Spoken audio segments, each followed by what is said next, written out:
दोस्तों ऐसा लगता है कि प्रधानमंत्री मोदी को दिन में डेली के 2-3 घंटे देश को इतिहास की क्लास दे देनी चाहिए, क्योंकि इतिहास को लेकर प्रधानमंत्री के जो दावे हैं और जो सच्चाई है उसमें कई बार इतना अंतर पाया जाता है, इतना मैनिपुलेशन पाया जाता है कि विपक्ष से सवाल पूछता है कि आखिर हर चुनाव जीतने के लिए क्यों प्रधानमंत्री को इतिहास में जाने की जरूरत है।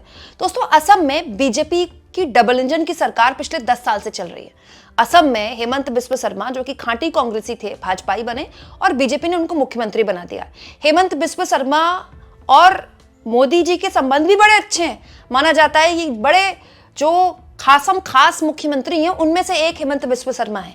लेकिन अब जब असम में चुनाव है तो प्रधानमंत्री नरेंद्र मोदी को अपनी डबल इंजन की सरकार के वादे इरादे और उन्होंने जो भी डिलीवरी की अब तक जनता के बीच, उसकी जगह इतिहास के पन्नों को खंगालने की कोशिश प्रधानमंत्री कर रहे हैं और उसमें भी गलती कर रहे हैं। तो प्रधानमंत्री मोदी ने असम में रैली को संबोधित करते हुए देश को एक नया ज्ञान दिया। उनके हिसाब से दरअसल कांग्रेस पार्टी की साजिश थी कि असम पाकिस्तान को दे दिया जाए। कांग्रेस ने एक और पाप किया था, उसने यहां की पहचान को मिटाने की साजिश की थी। और यह षड्यंत्र केवल कुछ वर्षों का नहीं है। कांग्रेस के इस पाप की जड़ें आजादी के पहले से जुड़ी है। वो समय जब मुस्लिम लीग और अंग्रेजी हुकूमत मिलकर भारत के विभाजन की जमीन तैयार कर रहे थे, उस समय असम को भी अविभाजित बंगाल का यानी ईस्ट पाकिस्तान का हिस्सा बनाने की योजना बनाई गई थी। कांग्रेस उस साजिश का हिस्सा बनने जा रही थी। तब बोरदोलोई जी अपनी पार्टी के खिलाफ खड़े हो गए थे। उन्होंने असम की पहचान को खत्म करने के इस षड्यंत्र का विरोध किया और असम को देश से अलग होने से बचा लिया। दोस्तों अब क्या ही बोला जाए, प्रधानमंत्री नरेंद्र मोदी जब तक पाकिस्तान का जिक्र नहीं करते तब तक कोई चुनाव प्रचार उनका पूरा नहीं होता। लेकिन आखिर प्रधानमंत्री कब तक इतिहास में जाते रहेंगे। हाँ, जहां तक बात प्रधानमंत्री मोदी ने दोस्तों मुस्लिम लीग की है, तो मुस्लिम लीग को लेकर मैं आपको एक जानकारी देती हूँ जो कि मैंने आज चैट जीपीटी से पूछा है। वैसे कोई बहुत बड़ी जानकारी नहीं है दोस्तों, आप चाहें तो खुद भी गूगल से जाकर सर्च कर सकते हैं। मैंने चैट जीपीटी से पूछा कि हिंदू महासभा और मुस्लिम लीग, जिसको एक बता रहे थे, मुस्लिम लीग और कांग्रेस पार्टी को एक बता रहे थे मोदी जी कि दोनों ने मिलकर असम जो है साजिश रची कि असम जो है पाकिस्तान के पास चला जाए। तो मुस्लिम लीग को लेकर मैंने एक सवाल पूछा कि हिंदू महासभा और मुस्लिम लीग ने मिलकर 1947 से पहले कितने राज्यों में सरकार बनाई। आपको हैरानी होगी दोस्तों 2 प्रांतों में। यह जवाब मुझे चैट जीपीटी से मिला है। 1947 से पहले हिंदू महासभा और मुस्लिम लीग ने मिलकर बंगाल और सिंध में गठबंधन सरकारों का हिस्सा लिया है। और दोस्तों यही मुस्लिम लीग है जिसने इस देश में पार्टीशन का, बंटवारे की नींव रखी। तो पॉइंट यह कि ऐसी मुस्लिम लीग के साथ हिंदू महासभा ने 2 राज्यों में सरकार कैसे बनाई आजादी से पहले। दूसरा, प्रधानमंत्री नरेंद्र मोदी को जब भी कांग्रेस को टारगेट करना होता है तब भी कांग्रेस के नेताओं की जरूरत पड़ती है। अब जैसे प्रधानमंत्री मोदी यहां पर जो जिक्र कर रहे थे कि कांग्रेस चाहती थी, कांग्रेस और मुस्लिम लीग मिलकर चाहते थे कि असम जो है वो पाकिस्तान का हिस्सा बन जाए। लेकिन प्रधानमंत्री मोदी ने कहा कि उस वक्त कांग्रेस पार्टी के बड़े नेता गोपीनाथ बोरदोलई के एफर्ट्स की वजह से वो अपनी पार्टी के विरुद्ध गए और उन्होंने असम को पाकिस्तान का हिस्सा नहीं बनने दिया।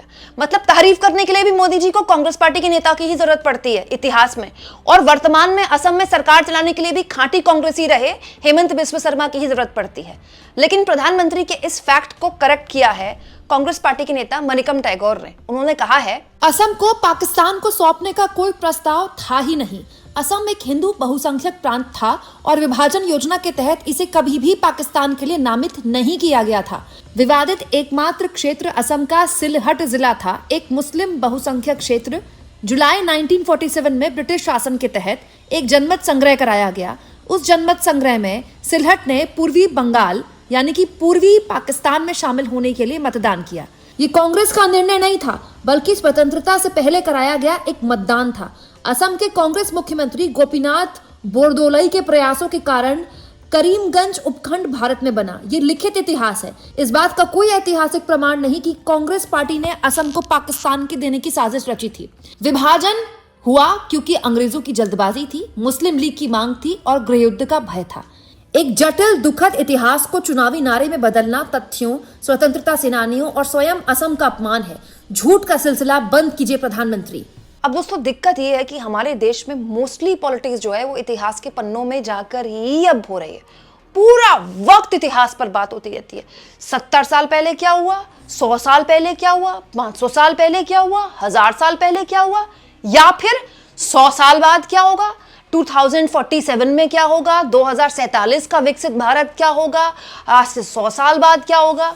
वर्तमान के बारे में तो हमारे प्रधानमंत्री बात ही नहीं करते हैं। वर्तमान तो ऐसा लगता है प्रधानमंत्री को दिखता ही नहीं है। और संसद में भी यही हुआ। वंदे मातरम पर बहस हुई है 1.5 दिन के आसपास लोकसभा में और 1.5 दिन के आसपास राज्यसभा में। लेकिन वर्तमान में देश के आगे जो सबसे बड़ी समस्या है प्रदूषण, उस पर मजाले की सरकार ने चर्चा करवा दी, जबकि सरकार के पास पूरा वक्त था और विपक्ष चाहता था चर्चा करवाना। और तो और वंदे मातरम पर जब बहस हुई उसमें भी प्रधानमंत्री ने जो फैक्ट्स रखे वो अधूरे रखे, जिसको करेक्ट किया था प्रियंका गांधी ने। आज इस चर्चा को प्रधानमंत्री जी ने शुरू किया, उन्होंने भाषण दिया और इसको कहने में कोई झिझक नहीं है कि भाषण अच्छा देते हैं, थोड़ा सा लंबा लेकिन भाषण अच्छा देते हैं।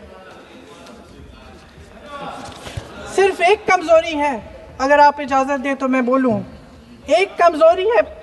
हाँ उसी पे बोल रहे हैं, वंदे मातरम पे बोलो आप।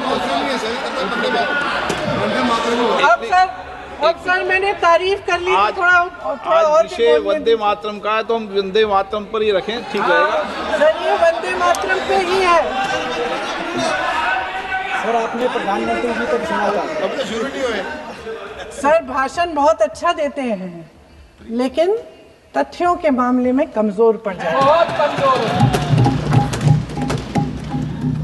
इसमें भी एक कला होती है कि तथ्यों को किस तरह से जनता के सामने रखा जाए। मैं तो नहीं हूं, जनता की प्रतिनिधि हूं, कलाकार तो नहीं हूं। मातरम की जो सालगिरह पे आपने एक बड़ा कार्यक्रम आयोजित किया था, उसमें प्रधानमंत्री जी ने भाषण दिया।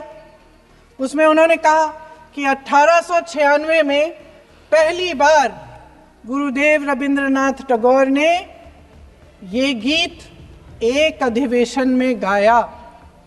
उन्होंने ये नहीं बताया कि कौन सा अधिवेशन था, महासभा, हिंदू महासभा का अधिवेशन था, आरएसएस का अधिवेशन था। किस बात से कतरा रहे थे कि ये कांग्रेस का अधिवेशन था। तो सवाल ये दोस्तों कि प्रधानमंत्री को इतिहास में जाकर तो कम ही बातचीत करनी चाहिए, क्योंकि हिंदू महासभा और आरएसएस का जो पूरा स्वतंत्रता आंदोलन के दौरान का इतिहास है, फिर उसके बारे में बात होती है तो फिर आरएसएस वालों को और बीजेपी वालों को बुरा लग जाता है।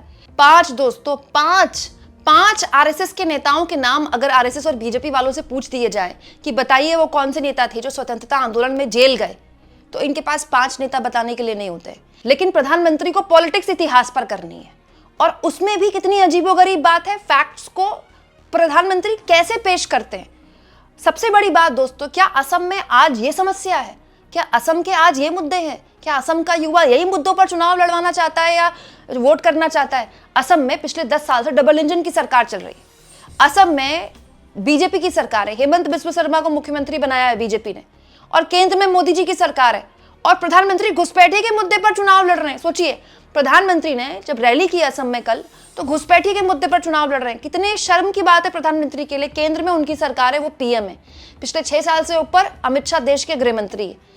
असम में आपकी सरकार है, बीएसएफ आपके अंडर है जो बॉर्डर सुरक्षा देखती है, और उसके बाद प्रधानमंत्री असम में चुनाव लड़ रहे हैं तो घुसपैठिए के मुद्दे पर लड़ रहे हैं।